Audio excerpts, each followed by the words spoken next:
Out here, if you get ill, you stay at home. Take your chances on survival. Many don't. Medical care costs money, and they haven't got any.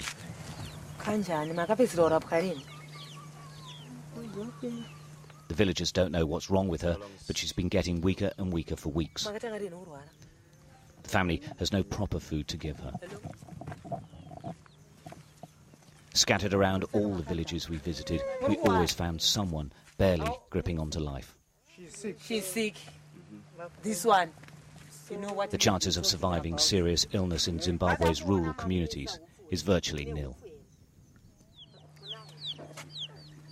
This isn't the starvation of, say, Ethiopia 2 decades ago, but it's a slow-moving killer.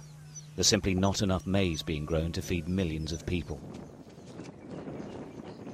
Out here, in the northwest of Zimbabwe, if aid agency food doesn't arrive, they barely eat, surviving on plants and crushed mangoes. So that's it. The food stores are empty. Empty.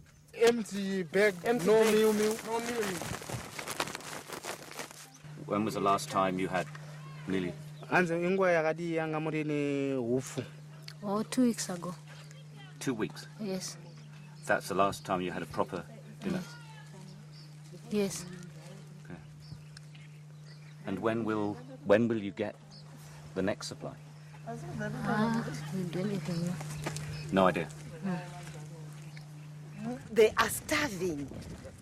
When I say starving, I say 99% of the people are starving.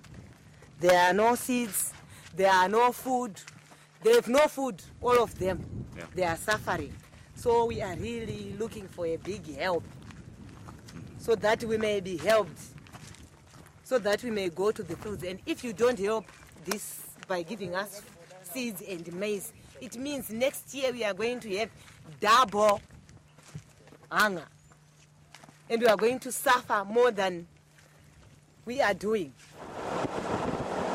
The commercial silos that kept the food that fed this country and much of southern Africa are empty.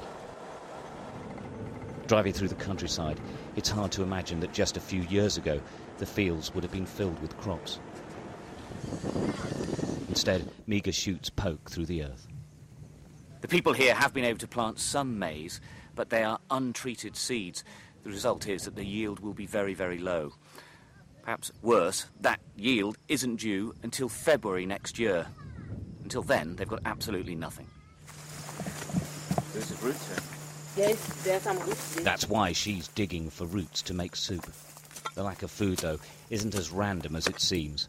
The government can't supply enough for certain, but some communities, where the opposition is strong, are cut out of the distribution system. Only the party faithful get food, but even that is limited. You couldn't get anything to put in this thing here because, one, they had no time to go to the fields.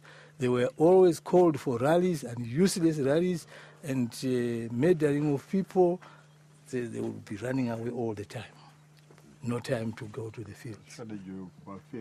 Shortage of fertilizer, shortage of seeds, shortage of drawing power. Plowing. So all those things gathered together has caused this intolerable trouble. With the collapse of the farming system, everyone now needs food. Away from the major cities, where even their supplies are short, there's nothing. Only foreign aid will keep these people going, at least until the next harvest. And that's 3 months away. Stuart Ramsay, Sky News, Zimbabwe.